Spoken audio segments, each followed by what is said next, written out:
Hello, Hey, Foxy. Hey, Foxy. Foxy. All right. Am I the a-hole?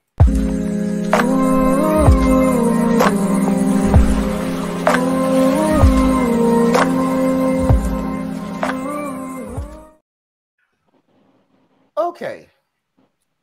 I will say this. You know, I had to change my mind a couple of times on this video. So I'm just going to go ahead and play the video and then we'll discuss it.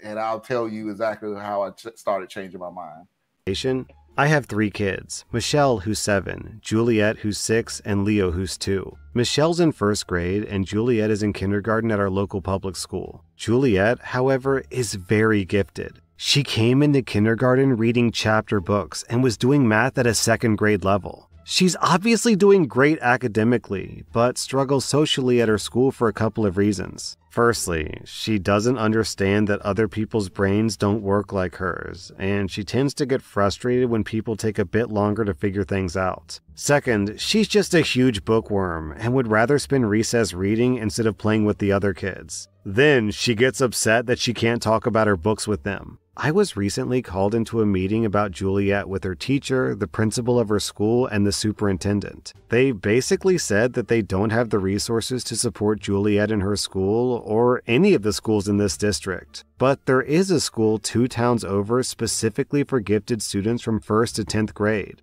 Then, for grades 11 and 12, they have a building at a community college, and she would be taking college courses for high school and college credit. She would have to test into the school, but her school would provide the testing. The school sounds great for her, but it's close to 30 minutes away from her current school. It starts and ends 45 minutes later than her current school, so I'd be able to get her and Michelle to school on time, but it would eat up at least 2 extra hours of my day, and I don't have that kind of time for school drop-off and pickup, nor do I have the patience to deal with a 2-year-old in the car for 2 hours per day. My husband works in the opposite direction and wouldn't be able to drop her off. We could ask my father-in-law. He sometimes drives the kids around for me, but I don't want him to have to drop off and pick up 2 hours per day. My husband doesn't agree with me at all. He thinks that I should be willing to make the drive for her and insists that I have the time because I'm a stay-at-home mom. I brought up the issue of our youngest having to spend that much time in the car, but he says that I could just have his parents babysit. I still don't think that it's worth the 2 hours per day that I'd have to put in to take her to this school. So I enrolled her in our local public school for the next year, but my husband is furious with me for ignoring her social and academic needs. Am I the bad guy? Ooh, this is an easy one. This is easy. I'll let you go first, Tracy. Yes, you are. Yes, you are. It's called making a sacrifice for your children. Yes, you can drive 2 hours back and forth. I don't know why you never called the school to ask, hey, do you all have transportation where you could bring my child back? I get it. You're a stay-at-home mom. You got a job. You definitely have a job. You're just not getting paid for it. But girl, if you don't sit your ungrateful self down, you could have a child that could get college credits while technically in high school. What is your problem? Yes, you are clearly the a-hole. You are, if a-hole was a person, it would probably be you. You are selfish. You are, well, you're selfish. Anna?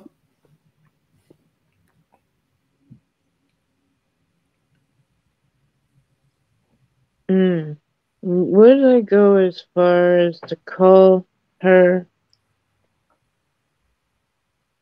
an a-hole? I agree, she's selfish. Mom,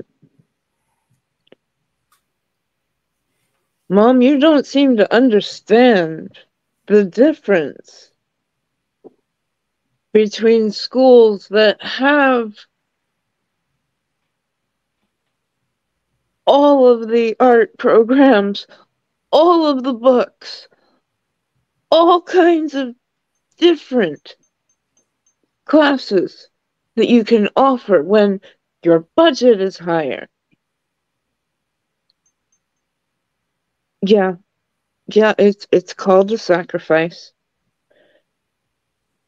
You would be putting your child on a fast track to having their associate done by the time she was 18.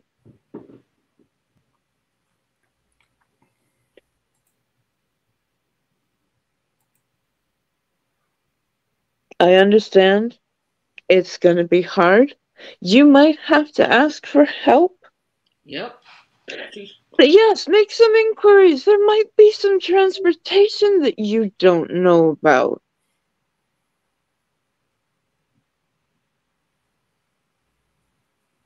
If you keep your child in a place that does not stimulate her, that does not challenge her, she's going to get bored. Yeah. School is going to become hell. When it could be the most brilliant thing. I am actually speaking from growing up, I was in a lower middle class, I would say, income family. And we had the luxury of looking around at America and saying which school systems are the best, because my parents had just had my brother. He's 5 years older than me. They settled on New York and a school system out on Long Island because it was in the top 10 at the time. And let me tell you, this school system took us to Broadway. It took us on all these kinds of field trips. I mean, I had an extremely privileged childhood. I admit that. I acknowledge that. And I am so happy that it allowed me to continue to be the curious child that I was. I made my way into advanced classes, and you know what? I tested into a local community college. I had a year of college done by the time I was 18. I then went on the camping trip, got bit by ticks, but it was a brilliant program. At 16, 17, which I was a little ahead of the rest in age, that you're no longer your teachers, your professors. They treat you like a human being with thoughts. They question your thoughts. They have conversations with you. They entertain theories with you. It's the difference between college, even, and high school is so massive. But knowing that this school could put her on a fast track to just going there, the school tests for it, wonderful. I had to go to the college, do their testing, make sure I had enough English, math, science, the basics, and then I tested at a 101 level. And so at the time, I was thinking of becoming a doctor. I had my plan written out where I was going to come back from that trip, get a job, go back to school, and then go up to either the University of Washington, or I really wanted to go to the University of British Columbia. Funnily enough, the guy that diagnosed me, he's a professor emeritus of UBC, and I have a great relationship with him. So, you know, the universe it still pushes you in the way that you're gonna go. And I'm helping people. I'm not a doctor. I know I can't be in that system.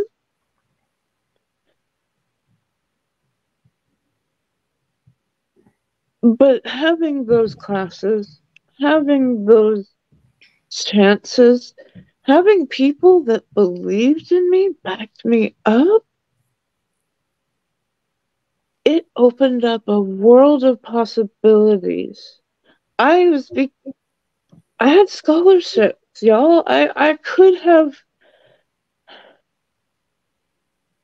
My life went very, very different, but I could have been in Juilliard or Berkeley, and that's not something that's opened up to every child. Unfortunately, they have to notice you. You have to be somewhat special, and it sounds like this child is special. Put what you have into her. And that younger sister, I hope it was a sister, the younger sibling will grow up knowing what it is like to support and love their sibling. I'm done. I'm done. Sorry. Sorry to rant. If you'd have went to Berkeley, you wouldn't have been here. That's right. You never would have met us. So I am extremely blessed with what I have right now. Not to say I'm just being selfish. Sorry. Yeah. Well, as a person that was never smart enough to test out of anything, as I wasn't, I barely graduated high school. However, the only thing that I worry about is the other siblings. The mothers and father had to be really, really careful not to say, well, she's special, but you're just ordinary. You know what I mean? They have to be really, really careful. Everybody like is special in their own way. Yes, exactly. Way. And there's nothing, and here's messages you won't hear. There's nothing wrong with being ordinary. In other words, there's just really nothing wrong with it because you have an ability. You got to teach those children that they have an ability, that they're super smart, probably going to graduate with a PhD by the time she's 20. Sister doesn't have. Maybe she can't draw word squat. Well, I can't either. Maybe she's not good at sports. Maybe she gets on Jeopardy and she fumbles the pop culture questions. Like, you thinking those people are so smart, but they don't even know Madonna recorded like a virgin. Like, how are you not going to know that? How do you not know that? So, like I said, as a person that like barely graduated high school, barely got through school, was just like, I was below what passing was. I was like right there where I could pass, but it would have made sense to hold me back. They didn't because I went to public school. But I'm saying all that to say, again, making my point that those parents have to be really careful of how they treat the other children and not to like put this child up on a pedestal, although the mother is just complaining for really no reason. Like, girl, shut up. May I ask, did your parents support you in your school career? They always wanted more. Because, like, my siblings are that's super not exactly smart. Support. Yeah, that's not exactly, I love my parents, but they weren't always, they didn't do everything right. They definitely weren't perfect. But I think they recognized that I had more of an artistic thing going. And so they supported that, like, hesitantly. Whereas my siblings... you use your left brain more than your right, I think. Yeah, I think that means I use my left brain more than my right. But it was different. I mean, I have a sister that's super smart, a brother that's super smart, and then, well, there's Tracy. But my deal is this, and I'm going to pat myself on the back while at the same time self-deprecation at the exact same time. Everybody thinks I'm very smart. Everybody comes to me for this question and that question and blah blah blah and everything else. And take my word for it. As much as it seems like I'm bragging, after a certain amount of time, it's kind of like really irritating because it's like, well, what about this and this and this and this, and then what didn't this happen? And I'm like, you do realize I research every damn question you ever asked me, and I'm not You don't have Mondale Robinson. time for every. Yes, I'm not Mondale Robinson. I'm not Benjamin Dixon. No, I'm you not, better. I'm better, but here's the deal. Clickbaity was on today. Sorry. They were. All three of them was on today. Yep. Really? Wow, Yeah, I we had that have to check episode. it out. But that's my personal opinion. I'm gonna leave personal opinion. I'm gonna drop personal opinion. I'm gonna watch them. I mean, I'm gonna go back and watch them. Like, literally for the simple fact of Mondale, because to the rarity that we'll ever see Mondale on TV again, let's take advantage of this situation. The dude is a mayor now. he's on TYT. He's on TYT on Fridays. It's great. Okay, let me rephrase it. My Mondale, the one that lets loose, not Mondale, I know. not Mondale Damage Report. I know. I need the Mondale and Benjamin Dixon and the Marcus Farrow that during the pandemic used to be on late at night. Don't watch this A's interview because they sure didn't give none of them vibes. I was like, y'all could have kept. What? Anyway, let's move on. I'm sorry. I told you we'll get on the rant. The reason I'm saying what I'm saying now is because I am smart. I really always feel like I'm smart. So why did I not feel like that when I was in school? I probably was smart in school. I was just lazy AF. And I really was. There's a big difference. I didn't want to do my homework. I didn't want to do the schoolwork. I wanted to look at my cartoons. I wanted to look at my TV shows. I wanted to go outside. And then I wanted to eat and go to bed. So it always have that. But let's move on a little bit because I don't want to fall behind. But I do want to put this message up. I disagree. She had 2 other children at a home to take care of. Not selfish with that one child can't be her own concern. Well,